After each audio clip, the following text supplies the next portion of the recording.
Assalamualaikum warahmatullahi wabarakatuh. Halo adik-adik, bertemu lagi bersama saya di AA Edukasi.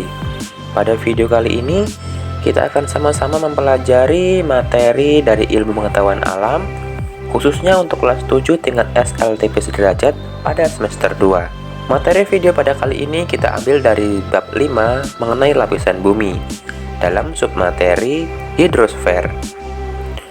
Bagi kamu yang baru bergabung dengan AA Edukasi, mari sama-sama kita bangun channel ini dengan mengklik like, share, subscribe, and comment jika ada yang ingin kalian tanyakan. Dan jangan lupa untuk selalu mengaktifkan notifikasi loncengnya agar kalian tidak ketinggalan video-video terbaru dari kami. Materi pada video kali ini yaitu mengenai hidrosfer. Kita dapat melanjutkan pengamatan menggunakan aplikasi Google Earth atau Globe. Dengan memutar posisi bumi, kita akan menemukan bahwa hampir 70% bagian bumi berwarna biru. Seolah-olah bumi terselimuti warna biru. Berdasarkan fakta tersebut, bumi juga sering disebut planet biru. Apakah sebenarnya warna biru itu? Warna biru menggambarkan perairan yang ada di bumi. Dengan kata lain, bumi yang kita huni diselimuti oleh air, atau yang sering disebut hidrosfer. Hidrosfer berasal dari kata hidros yang berarti air dan sphaera yang berarti selimut. Jadi, hidrosfer merupakan lapisan air yang menyelimuti bumi. Hidrosfer tidak hanya meliputi perairan yang luas seperti laut dan samudra. Hidrosfer juga meliputi air di danau, sungai, air tanah, dan uap air yang ada di udara. Hampir setiap elemen kehidupan memerlukan air untuk melangsungkan kehidupannya. Tumbuhan memerlukan air untuk berfotosintesis, sedangkan manusia memerlukan air untuk metabolisme dan memenuhi kebutuhan hidup. Tidak ada makhluk hidup yang dapat hidup tanpa air.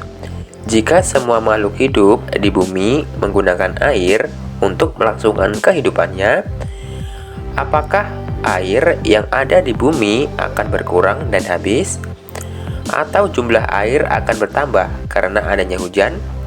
Ataukah jumlah air di bumi akan tetap? Air yang ada di bumi memiliki sebuah siklus yang dinamakan siklus hidrologi atau siklus air. Siklus hidrologi merupakan sebuah proses daur ulang air secara terus-menerus, seperti pada gambar berikut. Siklus air bermula ketika panas matahari menguapkan air yang ada di laut dan di permukaan bumi. Uap air tersebut akan berkumpul di angkasa dan terjadi proses kondensasi atau pengembunan, hingga terbentuklah awan. Penguapan yang terjadi setiap hari mengakibatkan uap yang menjadi awan semakin banyak. Jika awan sudah tidak dapat menampung uap dari evaporasi, maka uap air di awan akan turun sebagai hujan. Air hujan akan mengisi cadangan air yang berada di permukaan bumi. Proses ini berlangsung terus-menerus. Seperti yang telah kamu pelajari bahwa air memiliki siklus daur ulang yang berlangsung terus-menerus, dimulai dengan proses evaporasi hingga akhirnya air jatuh kembali ke bumi dalam bentuk hujan. Siklus air ini menjaga ketersediaan air di bumi, akan tetapi curah hujan yang terjadi setiap tahun tidak sama. Apabila curah hujan tinggi, simpanan air di permukaan bumi seperti waduk, danau, atau sungai meluap, sehingga berpotensi banjir. Aliran air yang berlebihan hingga meluap ke daratan disebut dengan banjir. Banjir berasal dari luapan penyimpanan air, baik itu danau, waduk, maupun sungai yang tidak mampu menampung jumlah air yang sangat besar. Ketika penyimpanan air sudah penuh, maka air yang harusnya disalurkan ke penyimpanan akan meluap ke daratan, sehingga membanjiri daerah sekitar. Banjir dapat diakibatkan oleh beberapa hal. Yang pertama, ada tingginya curah hujan menjadi salah satu faktor penyebab banjir. Hujan yang terus-menerus akan mengakibatkan danau, bendungan, atau sungai penuh dan tidak sanggup lagi menampung air yang masuk. Akibatnya, air akan meluap ke daratan di sekitarnya. Yang kedua, ada pengelolaan lingkungan yang buruk. Jika sungai yang ada di tengah pemukiman penuh, kemanakah air akan meluap? Berdasarkan gambar tersebut, kamu dapat mengetahui bahwa di daerah tersebut tidak ada tempat resapan air. Akibatnya, jika sungai penuh, maka air akan membanjiri pemukiman penduduk. Dengan terus bertambahnya jumlah penduduk akan berdampak pada meningkatnya kebutuhan tempat tinggal di suatu daerah, sehingga pemukiman di daerah tersebut semakin meluas.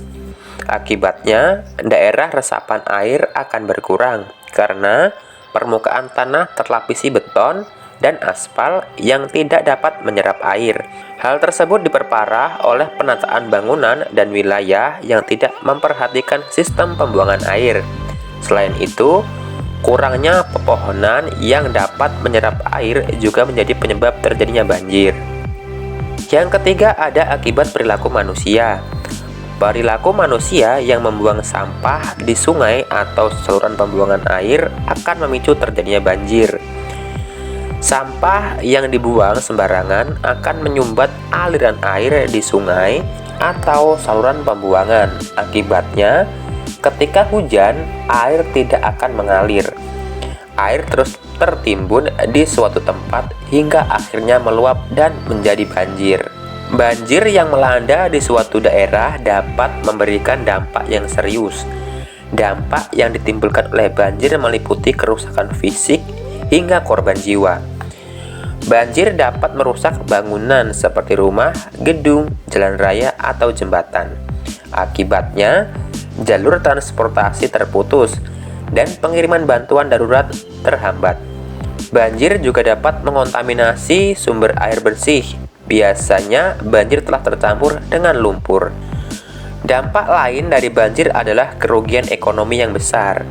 Banjir yang menimpa daerah pertanian akan mengakibatkan gagal panen, dan lahan pertanian menjadi rusak. Kerusakan fisik yang disebabkan oleh banjir cukup parah. Butuh biaya yang banyak untuk merenovasi suatu bangunan atau lahan pertanian hingga dapat berfungsi kembali. Banjir juga sering memakan banyak korban jiwa. Selanjutnya ada cara mencegah banjir. Yang pertama, buanglah sampah pada tempatnya. Yang kedua, buat saluran air. Yang ketiga, hijaukan lingkungan Anda atau reboisasi lingkungan Anda. Yang keempat, pembuatan lubang biopori dan paving stone. Yang kelima, membuat bendungan. Yang keenam, membuat sumur serapan. Dan yang terakhir, lestarikan hutan Anda atau dengan cara mereboisasinya.